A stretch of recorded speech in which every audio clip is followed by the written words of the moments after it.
You're watching the Tesla Life with your host, Mark Coughlin.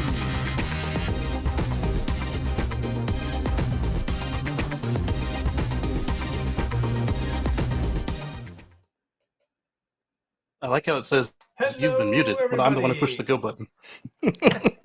I have been unmuted. Thank you very much. How is everyone doing today? Here we are, the what is it, the 17th of August, 2020. Flying by. Man, summer is almost gone. Get out there and enjoy it. Of course, after the show. But you can watch the show first, then get out there and enjoy it while it lasts, for sure. Well, we've got a great show lined up, lots of news. And of course, we have our regular co-host back. We have Mr. Patrick Connor joining us from the West Coast. How are you today, sir? I'm good. It's a hot one out here on the West Coast. The whole left side of the country is on fire. Oh my goodness. Not good at all. But Nope. You've got your air conditioning working, I assume. This is true. It has been going all day. In fact, Rub it in. I couldn't get my power walls all the way charged up. Usually they're full by 11 noon at the latest, but not today because the AC kept kicking on and it was using a little more than the solar was producing, so it kept draining the batteries. They never quite got to full. They got close though, close enough. Yeah, close enough. Yeah, and also joining us in his, is that a pineapple on your shirt, Casey? These are pineapples on my shirt. Or are you just happy to see us? Casey is joining us not from DC today, from some tropical island. How are you today, sir? Still DC. So my battery banks here were also on the negative today. There were clouds, and it was, like you said, it was hot, and so they kept going between 1 kilowatt and 300 watts. 1 kilowatt, 300 watts. So all day while I'm working, I hear the fans revving up and down. Yep. But hey, that's what it takes. Staying cool. Cool. That's the way to do it. Well, let's get right into it. We gotta get some extra news tonight. Let's start this evening with Giga Berlin getting approved to produce the Model Y with a new type of battery, the BYD structural pack. Oh. So this hit the newswire earlier in the week, and this, of course, is something that we've been seeing lately with Tesla, when they're getting as many supplies of batteries as they can from every different producer in every way they can, because they've got the volume to fill orders, and they need all their partners and new partners of battery packs to chip in so that they can deliver these massive amounts of EVs, basically going 50% or more up per year. So this is another battery supplier in the mix that's going to allow them to push out some more cars. What I couldn't find in the article was any mention as to what type of structural battery pack would this be. Are these cylindrical batteries? Are these prismatic? Are these something else? It's kind of like I said, though. That in the article. You don't need the 4680s to make a structural pack. You can do them with prismatics. You can do them with 18650s. You can do them with 2170s.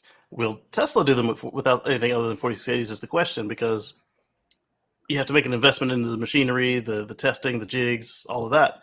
So I would suspect that they will only do structural packs in 4680s and the prismatics that they get from Cattle and BYD and all them. Yeah, I saw an article that said that they were going to be BYD's Blade batteries, but I don't know if that's confirmed or not. Yeah, probably so not. It's well, we know that this is going to be ongoing because anyone that's going to have available batteries to sell the Tesla, if they're even in different form factors, as we imagine these are, they're going to be accepting them as long as the specs are correct. Well, all this, the warranties are up to Tesla's requirements. But this is something that we're probably going to see many different models of battery packs for some time as the industry matures, and as winners and losers are chosen for battery formats. This is probably going to be what's going to be happening for some time. Yeah, Mhm. the problem there with the blades, I don't see that happening for a couple reasons. Starting with all the trash talk Elon talks about pouch batteries. Right. Yeah. He doesn't say you can't use them. He just says it's not worth the effort, repeatedly. But if this is a supplier that can meet their criteria, I don't think he's going to say Yeah. no. Yeah. Yeah, as you mentioned, Casey, maybe it's something along the lines that Tesla will only produce a couple of types, but if they can get a supplier to produce it and provide the proper Hmm. warranties, then they'll accept it. Yeah. So, Yeah. BYD had a press release that said, while undergoing nail penetration tests, the blade battery emitted neither smoke nor fire after being penetrated, and its surface temperature only reached 30 to 60 degrees Celsius. So they've got a good technology there. Yeah. yep. On to our next story, and this one's in Las Vegas.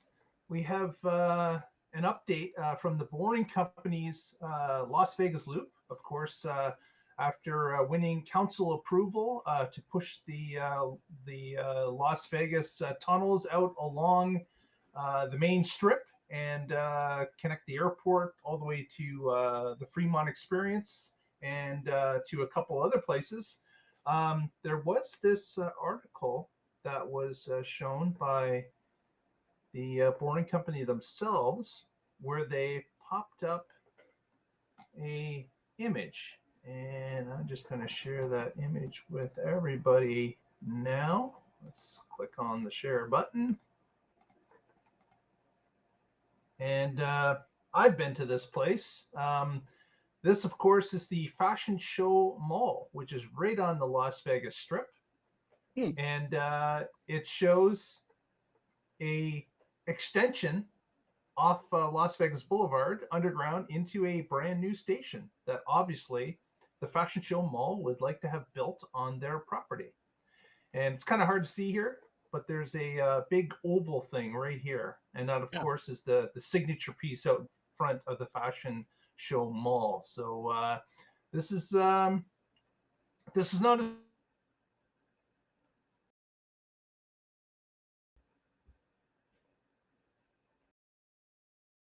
are going to Uh-oh. be jumping on this as time goes along, because of course they're going to want to be connected to this new loop and bring patrons right to their doorstep. So this is part of the writing on the wall that we've seen previously, as different organizations are going to start petitioning to have this station added to their location under their own expense, just to be connected to the loop and have an extra transportation option in Vegas. So not a So surprise, and we'll probably see a lot more of this.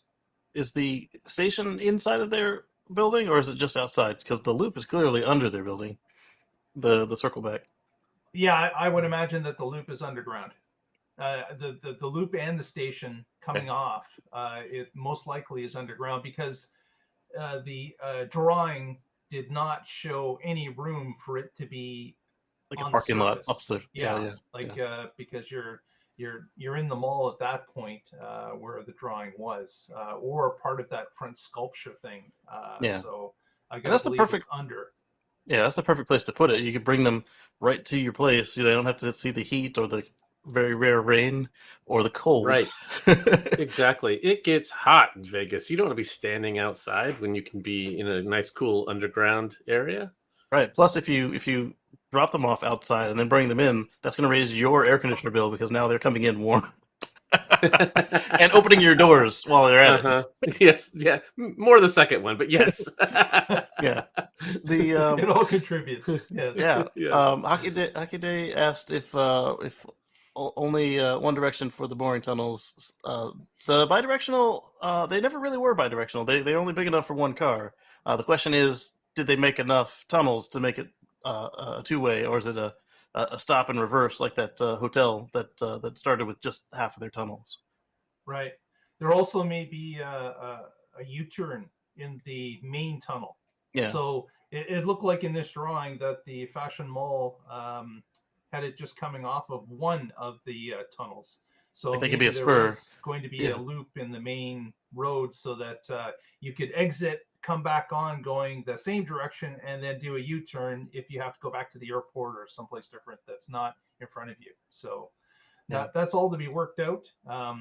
That We'll would have to be see if that remains common among stations. that would be interesting if you could only approach it from one direction, because that would, I mean, I'm sure if there's no driver, then it doesn't really matter. But it would, like, if every other station that's got the both directions linked up to their stop is like, hey, this one's 5 minutes, that one's 12 minutes. This one is 6 minutes if I'm going this way, and 20 minutes if I'm going that way. Yeah, I guess we'll have to see if they incorporate those U-turns in I think they might. the main tunnel. Yeah, it might not be as cool as we saw in the concepts that Elon showed us with the elevators and all the multi lanes, but at the same time, that was always his solution to more traffic was more tunnels.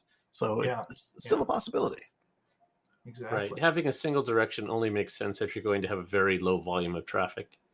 It's a mall, so I don't know either they're anticipating the death of malls or they're being cheap and starting with half their tunnels like the hotel is. It's the only thing that makes sense. We shall see. We shall see. Mm-hmm. Next, Casey's got a story. Speaking of more, what's this Yeah. story about, Casey? So, over at Giga Shanghai, they were spotted with another 7,000 cars ready to ship on out, and then Elon tweeted out they've made their first 1,000,000 cars, which brings them to 3 million for the company. So Shanghai has made their first 1,000,000 at Shanghai. Mm-hmm. That is incredible. Yeah, they started. Go ahead, Patrick. Oh, yeah. So they got to 1 million way faster than Fremont did. Yes. Yes. Yeah. So Fremont's made about 2 million, and they've been open a lot longer than Shanghai. It'll be interesting when. Do you think Shanghai will pass them at some point? Not if they keep expanding Fremont. I think they're going to pass them quickly. Like, I think that's going to be maybe by the end of next year. Well, you're right, though, because to expand Fremont, if they don't just add buildings, they're going to need to shut down to do it. So that would give them even more time to catch up. Yeah. And they're expanding Shanghai as well. So yes. Yeah, exactly. And they're not pressing up against the fishbowl like Fremont is. Right. But by their chart, so assuming that they both shut down for retooling at the same time, which would be foolhardy, Shanghai does make less cars than Fremont and Texas and Giga Berlin on paper when they're all at full capacity. Really? Except it seems like Shanghai is the only one at full capacity. Yeah. I think that I think Fremont is. Let me pull up the chart real quick. It's tapped out at 600,000. Elon says at some point they might be able to go up to possibly 800,000 when they have some optimizations invoked. But Shanghai, I think, is going to be at 1 million. 1 million, like no problem. I think they're sandbagging for sure. Let's see. Yep. I'm looking for that chart right now. Here it is. Let me share this to the screen real quick. I kind of derailed us a little bit. Sorry. It's all right. All right. So over here we've got California, 100,000 SNX, like always. 550,000. Okay, no, maybe it's not. Maybe it's not. Sorry, I misspoke. I was thinking of an older chart. Because 550,000 3 and Ys, while Shanghai can do 750,000 3s and Ys. Right. Oh, that's current. There was another chart just like this that showed what their plan was, like the capacity before doing anything else. But you're right. Shanghai's going to pass them at this point. Oh yeah, it's going to pass them. Definitely. I stand corrected. Next, let's talk a little bit about Spain. Tesla has introduced it's an introduction to Tesla tour that's going around Spain to a number of different communities where they're bringing some Model 3s and Model Ys to allow people to test drive. So it looks like a kind of a PR stunt that they have done before in emerging markets where they maybe bring a Tesla trailer to a certain city that does not have a store or a location. And they'll run test drives there for a couple of evenings or over the weekend. And that PR seems to be happening in Spain right now. And of course, that's what Tesla does with their data they're collecting, right? Like, Yep. they know how many orders they're getting company wide. They know where those orders are coming from, and they have the ability to target certain areas based on what they believe that region or country or area uh, is capable of delivering what type number of orders. There may be some areas that they knew that they were going to have to work on to introduce electric cars to the population, because a lot of different areas outside of the larger metropolitan areas, some people may have never experienced an electric car in the first place. There's certainly in the larger metropolitan areas, especially in Europe, but there are different countries in Europe, Spain maybe being one of them, that when you get outside of the major cities like Madrid, you may not be getting to people that actually have seen electric cars or experienced them. So this is kind of a PR operation that Tesla's running in Spain. This is how I did my first Tesla test drive. They came to Myrtle Beach. I drove up from Charleston or Sumter, whichever, wherever I was at the time. I drove up, and, and my wife and I went for a spin in a P85 Plus. Yeah, me too. The Seattle Tesla store brought some Roadsters down, and I went for a drive in one of those, and I was just grinning ear to ear. Yes. And the first one, it was a test ride, so there was the sales guy in the driver's seat, and he said, "Turn on the radio." And as I reached for the radio, he gunned it and throws me back in the seat. So I'm like trying to reach it, I can't. It was just, an experience like that. That's way more visceral than any ad could ever be. You're right. So I mean, spending money for commercials or taking out full page ads in the New York Times. No, this is the way they need to do it. Get butts in seats, have people experience it. It's really real to you that way. This is such a better way to do it. Except they could use some ad dollars to fight crooks like Dan O'Dowd. Just saying. Yeah, definitely. I think they just need to put the truth out. That's the best way to extinguish that crap. Sue him for slander. He clearly lied. So yeah, taking him to court's one way, but I mean, just putting out other ads, I don't think is the right way to do it. Yeah. No. Yeah, but I think their PR department could be used to circumnavigate those type of things. I think they could they have such a large social media presence already that they need can a turn PR around. department first. Yeah. They could post that PR information and respond to things that they know are incorrect. That they know for a fact that that issue has to be addressed and can be addressed in a quick Tesla video where they outline some of this stuff. Yeah, if they idea. Like, he doesn't have to be afraid of their PR is going to be like everybody else's PR. Just literally build the PR team you want, give them their mission and their style, and then just let them rip. Like, yeah, you don't have to do everything yourself. It would help. That's true. That's true. Next story I wanted to touch upon was the surprise of the week.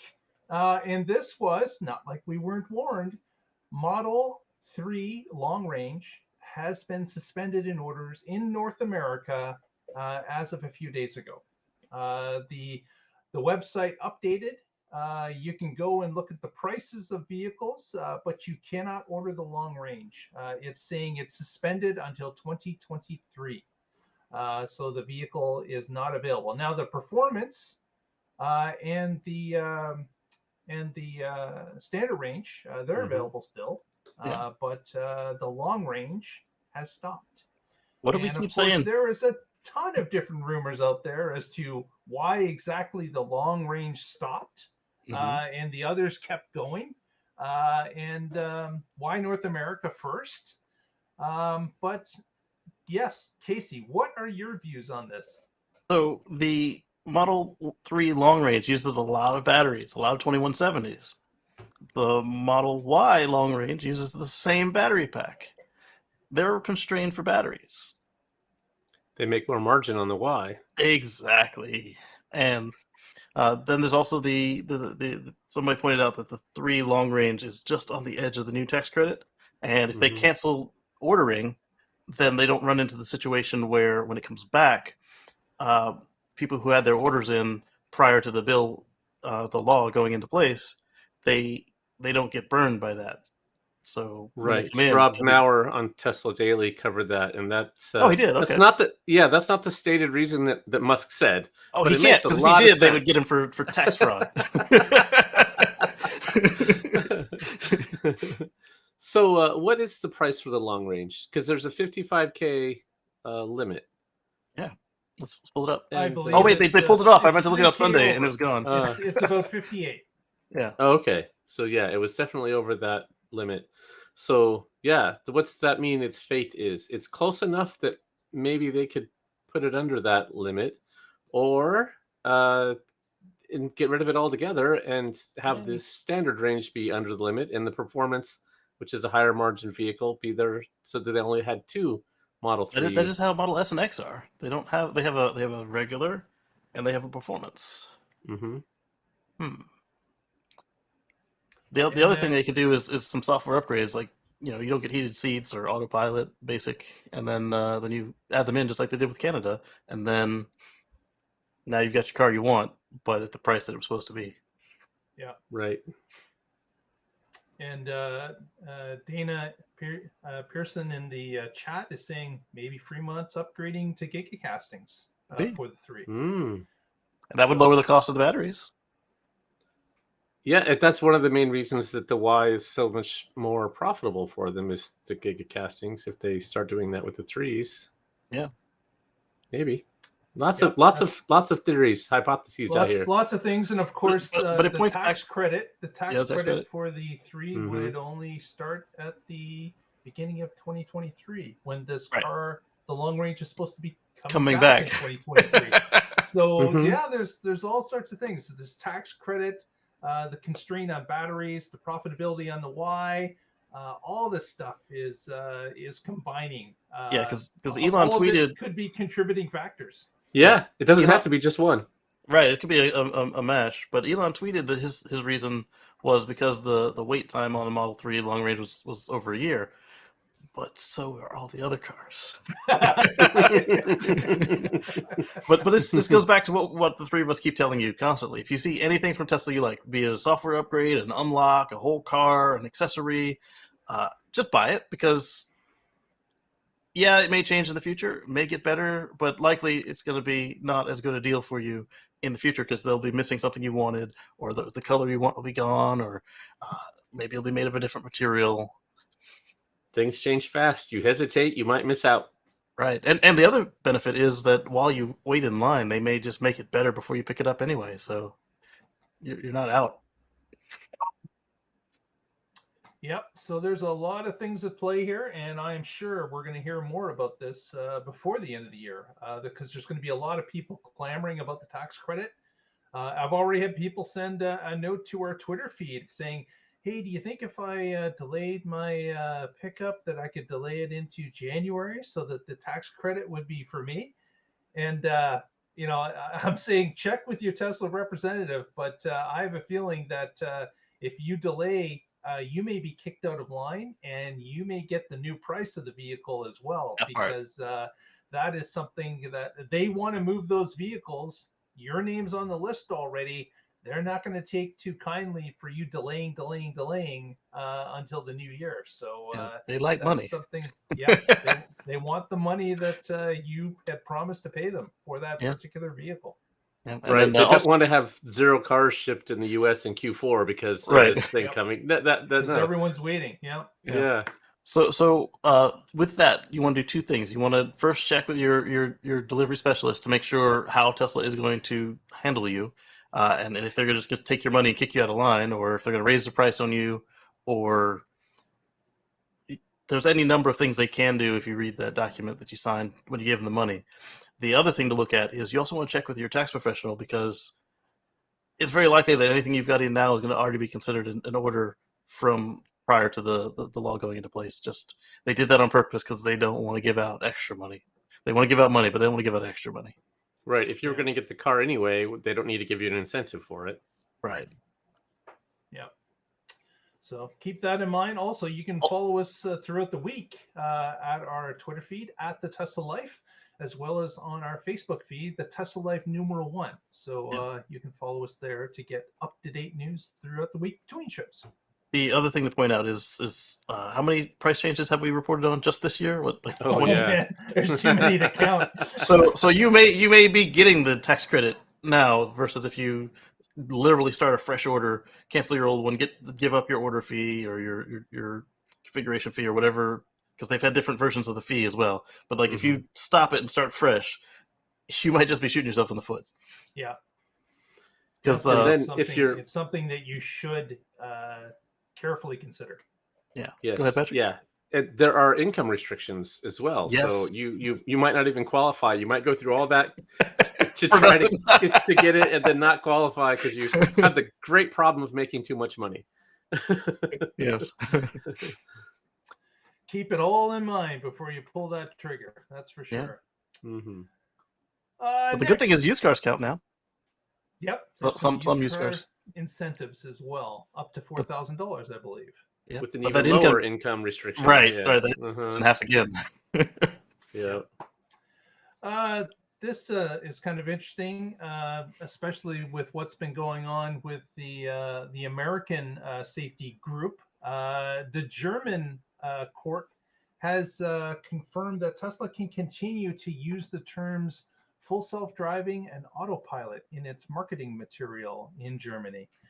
There was a complaint made that Tesla was being misleading with this type of wording, but the court looked at what the car was doing, what they were promoting, and they had decided that no, it's okay. They can go ahead and continue that marketing push. I wonder if this will be some, positive move for Tesla, so they can point at another court that has looked at this type of ruling that's gone in their favor. I wonder if that will affect other countries as well, especially if they get a few more of those decisions behind them. I'm not sure of another country that's actually looking at this besides the US and Germany at this point, but it's something that I'm sure they're glad they got the victory on that particular one. Let's see. I was getting ready to pull up a picture that I always pull up whenever these discussions come up. Okay, yeah, go ahead, do that. I really want to comment on this one. Reading this article, it's great. So the appeals court that reviewed it said the lower appeals court only did a superficial review. They were just going off of the names of the features rather than actually looking at how Tesla advertised it, how Tesla, what they promised to customers. And so this appeals court said that Tesla's free to use these. And not only that this appeal is final and no other appeals will be entertained. So that was great. Everybody who was all the Tesla haters that in 2020 were like, haha, see Tesla, blah, blah, blah. You guys can suck it. You lost.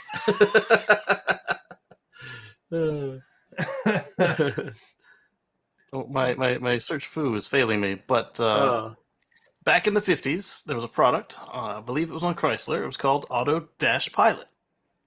What did it do? It held your speed at what you set it at. And in fact, I think the early versions might have just held your throttle where you put it down at, as the right engine RPMs. And then everybody else called their product Cruise Control. So then Chrysler had to come back, and then they renamed theirs Cruise Control as well, because it had been Kleenexed. Mm-hmm. Yeah. So Autopilot isn't new, and people weren't getting confused even back then. that can definitely happen. Like there's no, you got a dozen different companies that are calling basically the same thing, and then 2 or 3 are the outliers. Sometimes they're forced to go back to the standard so that everyone is clear as to what their product will actually do. So yeah. Well, if you got a bunch of whoever gets out there first and makes the biggest impression, typically the others typically follow. Exactly. You got a bunch of pre-internet customers out there.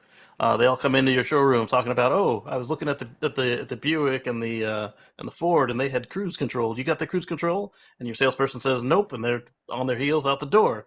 But we've got autopilot. I don't want autopilot. I want cruise control.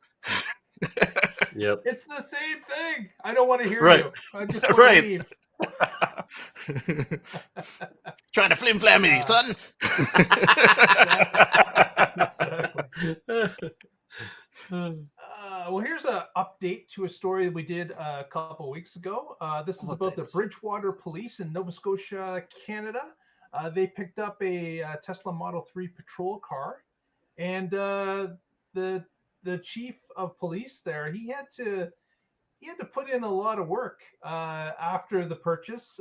They got a lot of naysayers about why is the police department buying an electric vehicle that costs more than a regular vehicle, blah, blah, blah, blah, blah. The chief outlined all the arguments that he was that they were banking on based on the Tesla, the less fueling costs, the less of the maintenance costs, the longevity of the car, and all these different reasons. And he pushed his case out. Well, now after a few weeks of operation at the police department, the chief has come back and said the car is even performing better than what we had asked for. So Awesome. they were better than what we anticipated. Yeah. Right. The car is actually outperforming our thought, and where it's mainly doing it, get this, is in range. Oh wow. That's the main thing, is that it's performing better in range, and the car is lasting the entire shift of the officers that are using it, and as well as it's not using as much energy when the car is in operation doing its police duties. So when it's parked, or when they're on their computers, or they're just finishing up something with the lights on. Maybe they pulled over somebody and the vehicle is just blocking other vehicles with its police lights. All that is much more efficient than what they expected. So the range of the vehicle is theoretically increased, and the officers don't have to charge it during their shift, even though the department was ready to do so. They had understood that based on their use case that it would be doing that. But and of course, here's the other thing. Nova Scotia gets about, if you've lived there, it gets about 4 great months of weather, and then after that, before and after that point, you've got some cold spring, fall, and definitely winters, depending on where you are. But they are going to, of course, look at how that car is going to perform in cooler temperatures as they start to roll out of summer and into fall. So the chief understands all these things. It's just that he's got a spreadsheet based on what they believed the costs were going to be, and he wanted to trumpet some wins out front to let them know that the car is outperforming what they had thought it would. So good news there. Wonder if they had derated the range based on what they have seen in the past with their fossil cruisers. It would be a really good rule of thumb is if EPA says that a Dodge Charger can get 600 miles on a tank, which is probably like 350 or 500, whatever, but and they only get 200 miles on a tank, and they just did that same percentage to the Tesla. Like you said, when you're idling an electric car, it's not anywhere near as detrimental as idling fossil. I wonder if he's reached out to our other favorite chief of police, Chief Todd from Baggersville, Indiana. Todd's department, of course, has added now 9 Model 3s. So they're definitely getting all the numbers, and it's making sense for their department, financial sense for sure, based on the expansion of their initial test of 2 vehicles. Yeah. It's exciting. So one of the software updates that we had recently said something like they were including 12-volt and phone charging usage in your range calculation, to which I just kind of laughed, thinking that's so inconsequential. But if they want to include it, sure, go ahead. But now thinking about these patrol cars that are running computers in there, looking up license plates and doing whatever else they do while on patrol on their computer, that 12-volt load could become substantial. So now it is good that takes that into account. I didn't think about this use case until just now, and I just remember laughing at that feature. They also got more granular with the rest of it, like they take into account your tire pressures that they actually see from the TPMS sensors. They've gotten more fine grained with the weather, and then they also track like short range historical loads. So like with Model X and now Model Y and the refresh Model S, you can tow, and if you are towing. And they tell you can go 600 miles on a charge, 500 and some odd miles of charge on the Model S long range, and then you're towing a utility trailer. That's not exactly accurate, and it'll catch up. In the past, it'll catch up, but now it'll catch up faster, and it'll catch up to the right place instead of just saying, take 100 miles off of that. Oh, another 100 miles. Oh, well, you need to stop and charge now. Right. Say, hey, yeah, we had the bikes on the back, and it wasn't getting it right. It wasn't that far off, but it's like always off. And so that was several years ago. So it's cool that they're improving their software to take into account all these extra little factors. Yeah, I mean, and who would really get into the nitty gritty like that? Like I've seen some of the competing vehicles. They'll let you dial in how much your trailer weighs, and then they'll do like cloud to see what similar trailers have done in the past, but they won't actually look at your actual consumption and dial it in. They're just like, it's close enough. Figure it out on your own. or they stop. Right. Or they don't do any of that, and you just have to be running the numbers all the time. It makes sense if Tesla's actually doing the calculations based on the actual use of that one vehicle. That you may have a patrol vehicle that's getting less range because they're doing more intense other things. But the other patrol vehicles are getting much better range. Because they don't do that one intense thing. So having it across the board where the car calculates on itself, really, that's extremely granular. That will allow anybody that owns the car, and of course, if the car is sold to somebody else the next day, all of a sudden it starts to get better because that person is using it in a different case again. So having a car do the calculation sounds like the win for everybody. And we've seen a lot of the folks on the forums complain, it never gets the charge. I drive 75 everywhere, and the car never gets what it says. Like, well, unless you live in Texas, 75 isn't the speed limit in most places. But all right then, and then so now the car will adjust, and the car will tell them 300, and they'll actually get 300-ish, and so they'll stop whining so loudly. But then at the other end of it, you've got somebody who's been hypermiling for the last 40 years, and they get in the car, and it's like, you can go 300 miles. He's like, I could push 6. No, it'll be like 560. Oh, okay, 560. Let's do that. Yeah. Cool. Exactly. Okay, next, get this. Austin is getting their 4th showroom. That is right. Smokes. That is a lot of showrooms. And Austin isn't a massive city. It's not like a New York City or anything. It's growing, but 4 showrooms. And then I took a look at our friends over at supercharge.info and supercharge.info. You got it. And took a look at the Austin area when it comes to superchargers. And it has quickly become one of the leading areas for metropolitan superchargers. So not a surprise that they're selling a ton of cars, and they're rolling out their 4th retail location, and the supercharger network is expanding rapidly in and around Austin. So with Tesla headquarters now there, it looks like they've took the magnifying glass on that part of Texas and said, well, we're going to build it out because we know what we want. We know where our employees are coming from.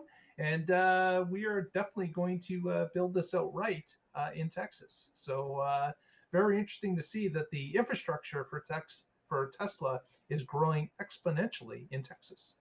Certainly in that corner of Texas. These are galleries, right? Yeah. How many of these can you take delivery at? Yep. They're there to show. They're there to show vehicles. It's a showroom, not a store. Yeah. Right. Exactly. And again, so sad. I love that small business. That that still amazes Or me. small that, government. that Tesla has invested this type of dollars in capital, in hiring Texans to work at this factory, and still that silly law is in place for another year, where regulators couldn't even meet and talk about it a year ago because they were too busy with other things. So Elon's favorite friend, instead of just putting amazing. all them other BS laws on the books, he could have also thrown this into the pile with all the stuff he kept yanking him back in to vote on. Yeah. So where this goes? That's in what a a true year? friend would do. A true friend would help you out. Not to say I'm your friend on Twitter. Yeah, exactly. Yeah. So we'll have Just to saying. see. Well, that's Because funny. this is going to come up again for review in about a year. So While you were talking, I went to supercharge.info to look for Austin, and I couldn't find the city because the name was covered up by all the supercharger dots. Oh. I yeah, was it talking about is the governor remarkable. for anybody who wasn't sure. The number that has happened in that area is a huge amount, growing for sure, daily almost. Yeah. Hey, Probably helps with next. the prefabs. Austin's getting their spots, but so am I. There you go. In Tigard. It's right next to the freeway, and we drove by it. The sign is up. Yeah, they're getting a new service center, and I assume all the service centers have a gallery, showroom, store as part of it, where you can order cars, buy merch. So it's not open yet, as far as I know, but it looks like it's getting close. Yeah, and they're getting faster at the commissionings too. Like after it's up and running, like some of them they take a long time to get approved and throw the switch. Like the one over in Woodbridge here took a while, but not as long as some of the ones I've seen in the past. And flip, and it was good to go. Cool. Yeah, they're getting quick. Yeah. Sorry, Mark, go ahead. Speaking of quick, Tesla and Panasonic are looking to improve optimization at Tesla Nevada, the original Gigafactory, to 10%, adding additional 10%, that is, to their current capacity. And they're doing this, of course, with Panasonic as their partner. Panasonic has done some of this optimization already at another factory in Japan. And they're bringing that optimization over to Giga Nevada to increase their production as well. After posting this story, we got someone on Twitter that came to us immediately and said, why doesn't someone just finish building out Tesla Nevada and double the amount that they're doing? And we've talked about this before on the show, and the reason we believe is employees. They just can't get enough engineers and employees to work at a remote area as outside of Sparks, Nevada is. Thinking that's the major problem why that plant has not gone to its full anticipated size a lot quicker than what has happened. Right. Also why they don't build any cars there too, because that would require more people. Require more people. Absolutely. Yeah, and you can see that they learned this lesson, which is why it's Giga Berlin and not Giga some little town in Germany I've never heard of. Giga Austin. Yes. Well, Giga Texas in Austin. Right, and not Giga in the middle of the desert again, where nobody wants to live. Yeah, that can be a problem. Giga's smallest town in Texas. Right, they stopped doing that. They learned. Yeah. Put the extra dollars in, and it's worth it. Casey, you got the next story about Shanghai learning about things. They're increasing your percentage. Yeah. So Shanghai is now up to 95% localized supply chain, which is helping drive growth in all of the business around the factory. Which it's kind of the Chinese method. Like the whole reason that they can't bring some of the stuff back overnight isn't because Americans don't know how to build stuff. It's because if you bring the iPhone back tonight, you don't have anybody to make the pentalobe screws. You still need to ship the motherboards, and it's all those sub businesses that supply Tesla that make it quick delivery times. Just in time is a lot more efficient because they are just around the corner, as opposed to around the globe.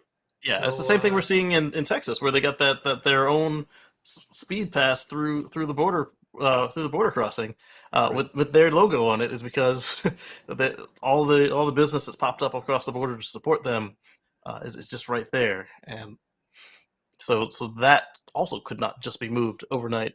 Should something happen in Texas, they would have to. But you remember when Shanghai opened, it was just below 50% of Right, they were bringing localization everything in for on a boat and suppliers. putting it Everything together. was being Mhm. shipped in the beginning, but Mhm. Yes. now they've got to 95%. So we can see that the efficiency of Shanghai just continues to get better because of product and supplies are close at hand. Absolutely.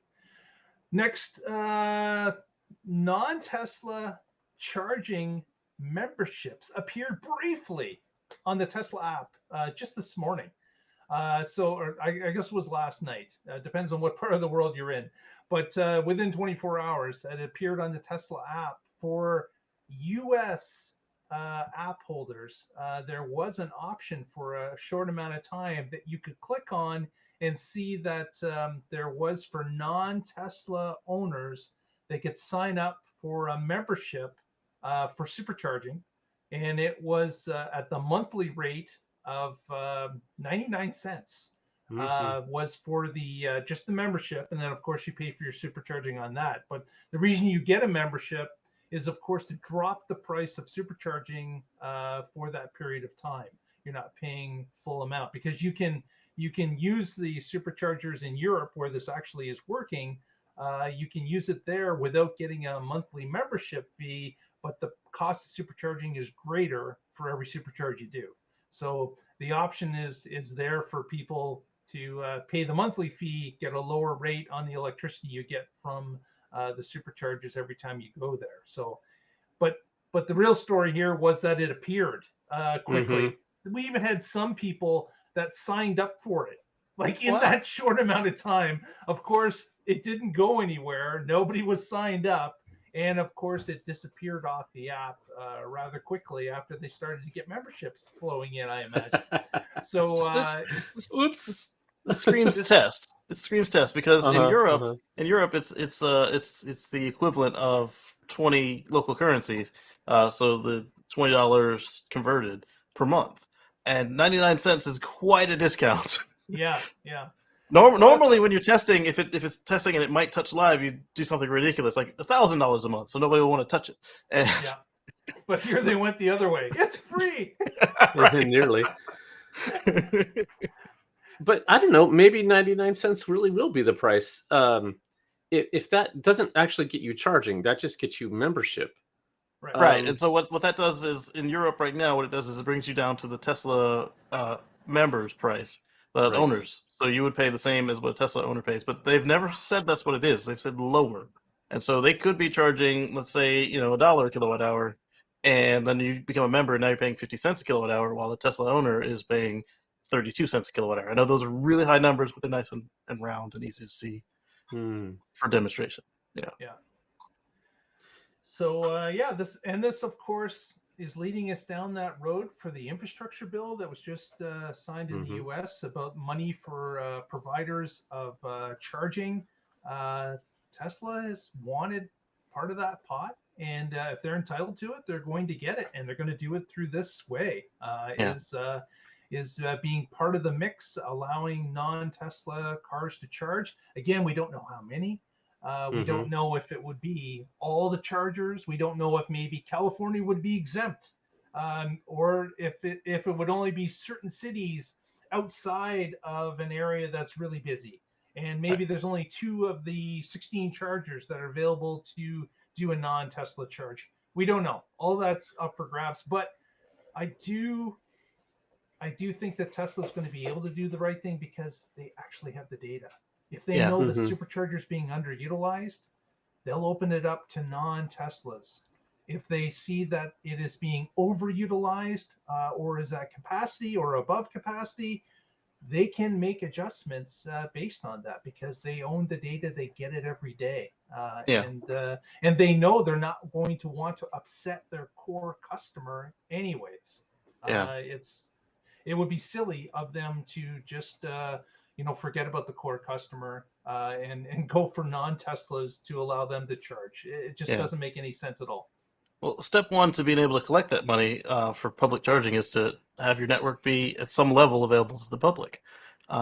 So that is a requirement. So it may not be everywhere. There may only be one station. I don't know what it's going to say. Like it might only be the ones that they're getting help with that they open up like that. And Hockey Day brings up a really good callback to what was it 2 years now, right? Where California actually wanted the prices live on the displays of the units, and Teslas don't have displays on the units. But I was thinking back to all these large department stores now have all these little e-ink displays. They could literally say, here's the non-member price, here's the member price, here's the owner price, and have it not be too expensive. And now they've got Starlink coming up on so many of the sites, they could have the infrastructure they need to keep those things updated without or using just a lot have of it in the app in real time. They already have it there, but and on the screens, but I don't know that actually qualifies as compliant with like what so California was someone asking. said they need to have that on the actual physical Like a gas unit. pump. Yeah. That's ridiculous. That's It not kinda is. our modern world, especially with people who are EV owners, and this is how you're going to activate it. So you're going to have the app. Yeah. If Yeah, you're so a it's not like non-Tesla you can owner. accidentally plug in and get charged. You'll have to have seen it in the app before you can start the juice flowing. Exactly.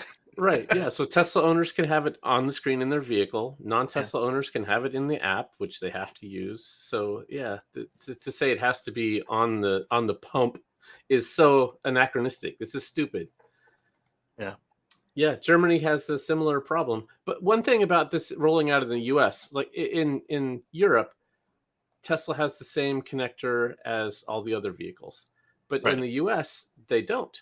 And so Tesla's going to have to pick which stations and then figure out how they're going to do it. Is it going to be dual cable? Are they going to do some cool thing where they have an adapter that we speculated about last time, where if it's a non-Tesla, it comes off with the adapter, and if it is a Tesla, it just pops out and the adapter stays locked to something so that it doesn't get stolen. So we'll see what they'll have to deploy this physical change before they can actually enable cars. So we know the Tesla fans will take pictures. We'll hear about it. Definitely. There's also Aptera's solution was their argument is that it's cheaper and it's the most deployed connector out there in the continent. Right. So everybody use Tesla plugs. I'm down with that. It's not going to happen, but it's not makes going to a happen. lot of It's a nice sense. idea, Ego and but pride, you're yeah. right. I don't think I think that train has left the station long ago. Mm-hmm. It would be nice to see others other than them and Aptera use it, though. But it's not the way that the Did politicians are Aptera gonna get go. the approval? It doesn't I sound like know they didn't. want to. It doesn't sound like they didn't. As much as Elon hates on three-wheelers and other stuff like that, like he's very vocal on something he doesn't want to happen, and he's been very silent on this. And as Hockey Day said, if you're really pushing for this, sign the petition that they put forward. So definitely search it and sign it. Yeah. Yes. Next, Patrick's got a story, and it is about virtual power walls. That's right.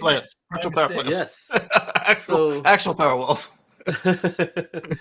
Yeah, California has 2,345. Easy to remember. 2,345.